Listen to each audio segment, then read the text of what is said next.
ছবি আঁকায় রাজ্যের দ্বিতীয় বাঁকুড়ার অন্বেষা।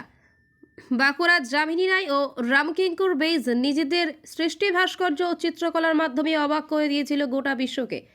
এই দুই বিশ্ব বরেণ্য প্রতিভা নিজেদের সৃষ্টিকে এমন একটি পর্যায়ে উন্নীতি করেছিল এবং স্বতন্ত্র শিল্প ঘরানার জন্ম দিয়েছে যা বিশ্বের ইতিহাসে বিরল।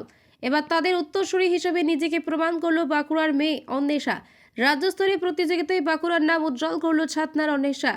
রাজ্যস্তরের ছবি আঁকা প্রতিযোগিতায় সফলভাবে উত্তীর্ণ হয়ে বাঁকুড়ার নাম উজ্জ্বল করলো ছাতনার মেয়ে অন্বেষা।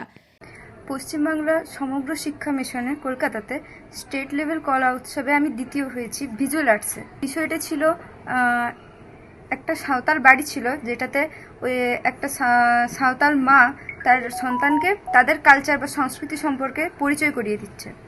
হ্যাঁ, প্রত্যন্ত গ্রাম থেকে স্টেটে গিয়েছি, খুব ভালো লাগছে। আমার বাবা মা, মাস্টারমশাই, স্কুলের দিদিমণিরা অনেক সহযোগিতা করেছেন, তাদের জন্য তাদের আশীর্বাদে আমি এখানে গেছি। ভবিষ্যতে আমি ছবি আঁকা নিয়ে এগোতে চাই।